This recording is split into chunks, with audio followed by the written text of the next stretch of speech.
South by Southwest is starting off in just a couple weeks in Austin, Texas, and these guys will be there. They're called Italian Japanese. Their song called Minus right now here on 91X.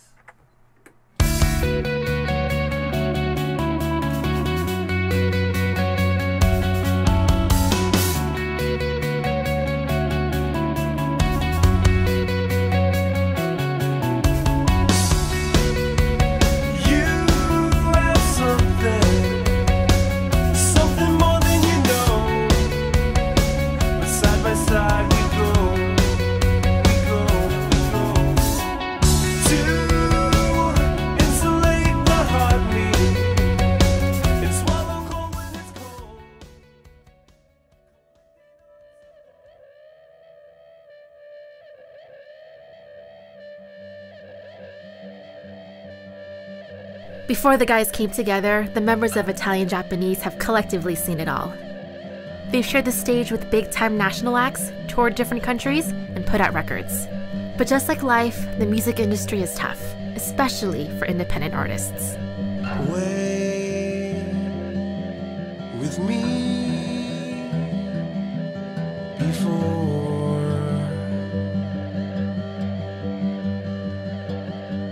it rains down again.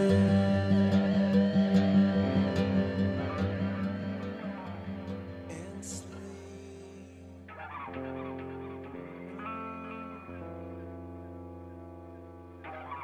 I met Alan through a mutual friend in downtown San Diego at a I think it was a Mexican shop or Mexican food store.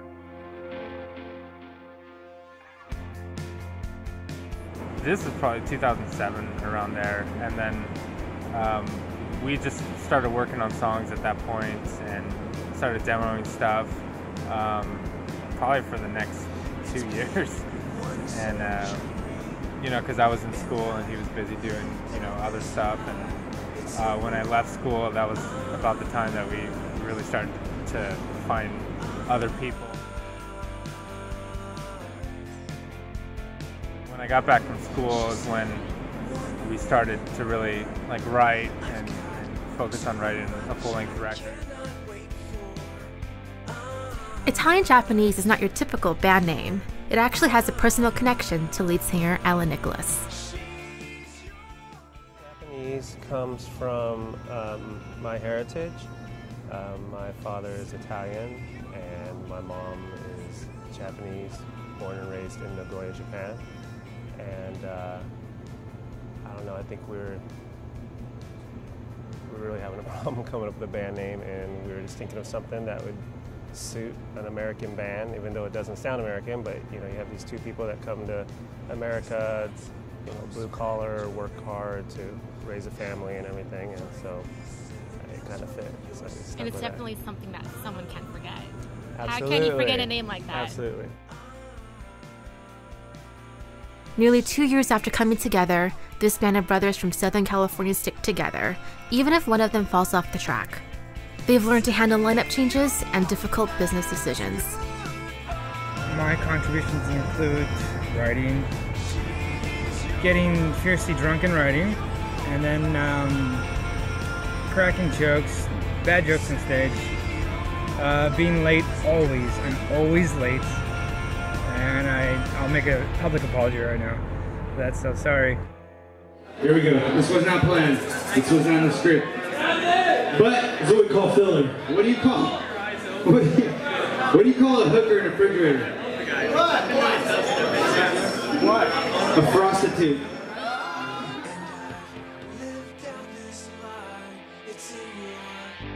After a couple of lineup changes, Joaquin De Velasco is the newest bass player to join the roster. It's nice to be part of a band that works well together and be brought in and, you know, kind of be taken under their wing. They've been patient, a lot to learn in a short amount of time.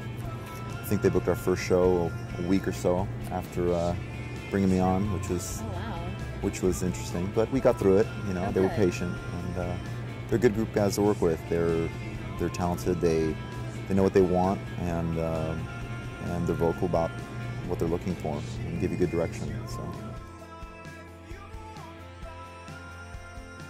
While the band was in process of releasing their first album, their drummer Justin Green had to deal with his personal demons, which still impact his life today.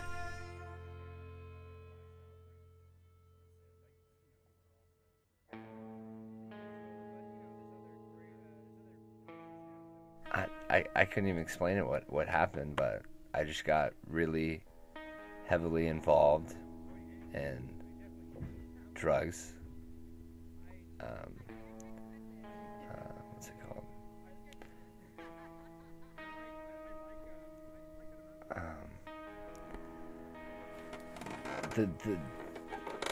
I was really into pharmaceuticals, and that progressed into Oxycontin, which then led to heroin. And so I just, it made me, it really made me feel like unstoppable and like amazing. But I really, I was like a hurricane to my family and to all those around me. And so I finally, I got into some trouble, and so it was either go to jail or go to rehab. And by the grace of God, I was able to go to rehab, and that saved my life, hands down. And I have changed in a lot of many ways. I've changed, and but also I need to work on it still. It's not like I'm cured now. It's a constant battle, and it's tough, especially playing music and being around bars all the time, and occasionally people like to bust out their party favors, and I mean it's tough, but in the end, at the end of the day, it's what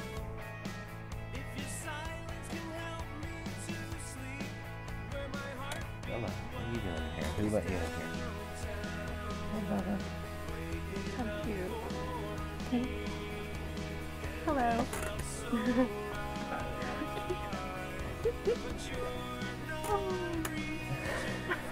The little Ewok decided to join the party.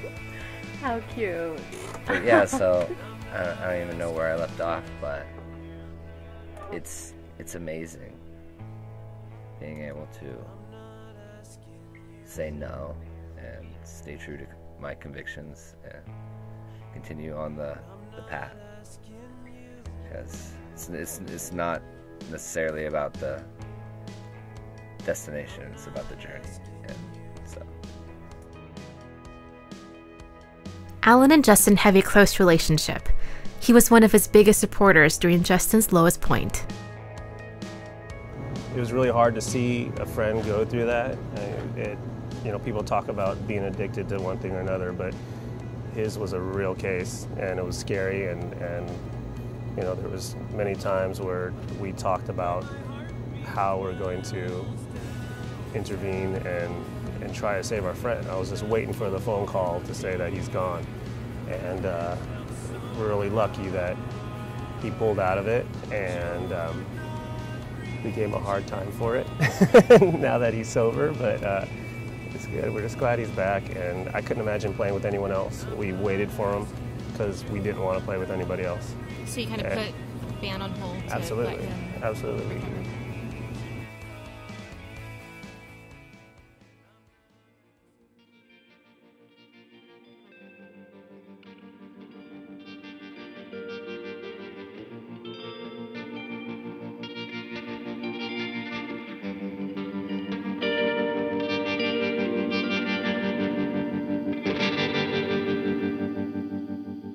2 years after the release of their first album, The Lush Romantic Weirdness, Italian Japanese is putting the final touches on their upcoming sophomore album, which is set to be released in early 2012.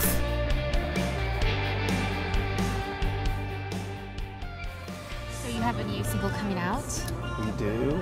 Two Islands? Two Islands. A song that we've been playing for a while, actually. We toured on it, and it's it's an upbeat song. I don't know. It's a fun song. But it's got a lot of depth to it as well, and we are in the process of having a video shoot for it, and we're going to put it out as our first single. I think people will really appreciate the fact that we've done something different with the music. You know, you'll probably hear it from the other members, but I really do believe that we've done something with this album where you can't say, oh, you're like, or it sounds like.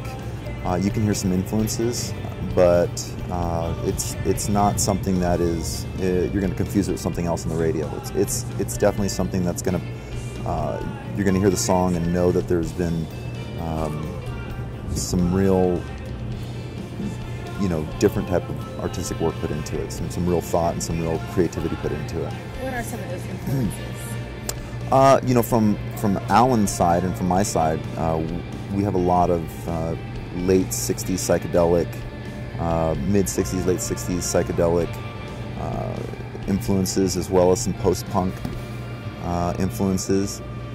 Those mixed in with even some of the, you know, the more recent influences that have come into the album. Some of the drum styles are a little bit more modern, you know, Killers, MGMT. You mix those together and you get some really interesting pieces.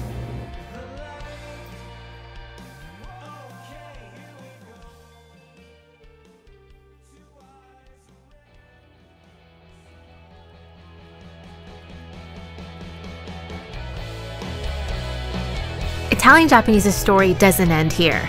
It's only the beginning for these 5 musicians and their pursuit for their ultimate dream.